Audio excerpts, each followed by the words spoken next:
in 2014. I did an HND in TV production, and then I came back in 2019 to do the digital journalism course in HND.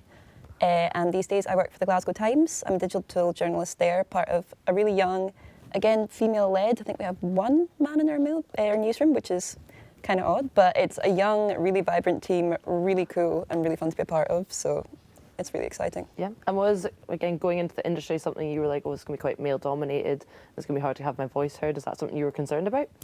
Yeah, for sure. I mean, it's a daunting thing anyway, and I think there are these preconceptions that it's going to be male-dominated.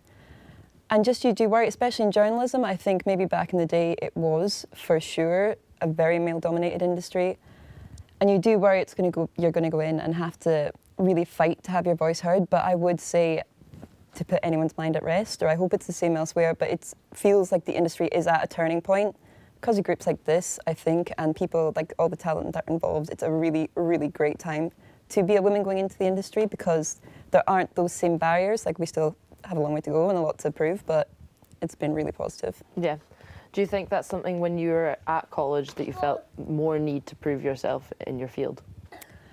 To an extent, yeah. I mean, we had some really fabulous lecturers and we did do a couple of events. As I say, we were on the cusp of COVID, but we did have one wonderful event where we did get people from the industry, you know, almost similar to, I guess, having Edith Bowman and Ailey Barber in, that events like that really lifted you up and it felt like we were a bit supported and that gave you the push to do it. Mm-hmm.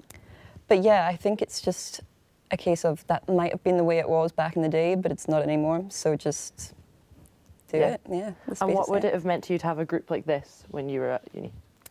I would have loved it. I think kind of like you were saying there, networking is so important, and that sounds really dry or kind of terrifying. Like, I used to not really like talking to people. I mean, if you told me I was going to have to sit on a stage and talk in front of people when I was at college, I probably would have cried.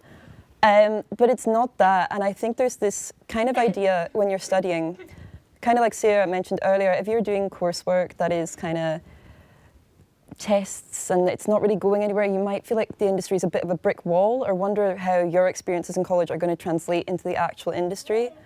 And I think it's just a case of getting to meet these people who work there and realising that there is such a fluid pipeline. If you can meet people, chat to them, your CV is your CV, but it'll be identical probably to the people in your course. Mm-hmm. So if you can do something, meet that right person, just say, hey, can I give you a wee email? Can I do this? And women especially people in older generations who maybe went through a tougher time, they're going to be so chill and nice and support you in any way possible. So you just have to have faith in it, I think. Think about what you like doing, think about what you feel most confident in, because half the battle, especially as women, like we've just been saying, if you're going into a traditionally male-dominated space, you need to have that confidence ready to go, which is super difficult, I know, but if you can be comfortable in who you are and what your skills are and what you bring to the table, which will be completely different to anybody else. Like, everyone's got something that makes you great.